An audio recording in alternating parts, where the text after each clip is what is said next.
Do you remember former rookie Buffalo Bills punter Matt Araiza, who was accused last year, along with 4 of his former college teammates, of gang raping a 17-year-old girl at a party? Well, now he's going to be dropped from the lawsuit filed by the accuser. This after it became pretty clear he wasn't even at the party, much less in the room at the time of the alleged rape. Well, now that he's been cleared legally, the once highly touted prospect is planning to try to return to the NFL. But is the damage to his career beyond repair? His lawyers announced the settlement yesterday, saying in part, quote, "The win is bittersweet. Matt has been forced to defend himself for the last 16 months against false accusations in a campaign to ruin his career in the NFL. He will never get this time in his life back." As part of the settlement, Araiza will be removed from the accuser's civil lawsuit next week. In return, he agreed to dismiss a defamation countersuit that he filed against her. No money is going to be exchanged. But here's an interesting point. Araiza is reserving the right to sue her attorney, Dan Gillian. Araiza talked about the suit earlier today. He lied time and time again, and specifically through the media, which caused me so much damage. Had he just filed the lawsuit and not gone on a big media tour, it might be a different story, but the way he handled it was unbelievably unprofessional. Going to Twitter, starting this big social media campaign, it was quite ridiculous, and he'll be held accountable for his actions. In a now deleted Twitter account, the attorney posted in August of 2022, quote, "Araiza offered us cash before he made the cut. We ignored the Bush League offer and filed a case." Back in May, Gillian didn't hold back when he was right here on NewsNation on Cuomo. What you're going to see is a very arrogant young man, sexist young man, that is really, what he's doing here is he's trying to slut shame his victim by saying that the reason I asked her how old she was because she was basically being very sexual. So I said, "Hey, how old are you?" And she said 18. Baloney. Now, she had initially alleged that during a house party near the campus of San Diego State in 2021, the punter led her into a bedroom where at least 3 other men were waiting. The lawsuit alleged, quote, "Once inside, Araiza threw the accuser onto the bed face first. She went in and out of consciousness while suffering through the horrific gang rape," which the lawsuit claimed lasted for an hour and a half. But after a month-long investigation, the DA decided not to pursue criminal charges.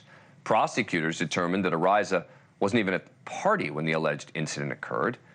Araiza has always maintained that any sexual encounter he had with the girl was consensual, and prosecutors at least seem to have agreed. But is this too late for his NFL career? He was initially called the punt god during his record-setting college career. He was promptly cut by the Buffalo Bills after the accuser's civil lawsuit. He worked out with the New York Jets in May, wasn't signed. Yahoo Sports says numerous teams told him they'd be hesitant to employ Araiza as long as the civil suit was pending, which would seem to no longer be an issue. Joining us now is Kerry Armstrong, attorney for Matt Araiza. Thanks so much for coming on the show. Appreciate it. All right, so is this over? Because it sounds like the attorney for the accuser is still suggesting that, this is somewhat of an open issue. No, the civil lawsuit will definitely be ended in about 6 to 7 business days from today. I'm going to read you what he said, Dan Gillian. This was a mutual settlement agreement in which both sides released each other and neither admitted any wrongdoing.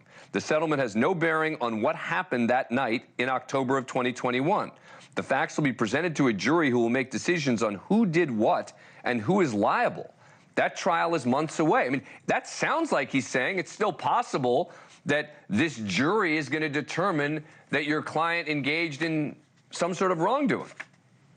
No, what's going on there is there's still 3 more defendants on the civil case, and that's what he was referring to, not Matt Araiza. All right. Well, I think he's trying to be a little cute with his statement here. And what about his career for Matt Araiza? I mean, let me play a little bit of sound. This is about him talking about his possible return to the NFL, and he's talking about who his agent has been in touch with. I do know he had been in contact with some teams. I mean, I had to work out with the Jets, and there were some others. I don't think he wants me to go into specific teams or anything like that, but we both feel that me playing in the NFL is a when, not an if. Is that still likely? I mean, are teams, do you think, going to still express reservations because of everything that's happened? I wouldn't doubt that some teams will still express some reservations, but Matt's had some contact by a team that I don't really feel comfortable in announcing at this point fairly recently. And that was before this civil lawsuit got settled yesterday. So I do think he'll be back in the NFL by this fall. I really do. Thank you for watching. Go to newsnationnow.com to find NewsNation on your cable provider.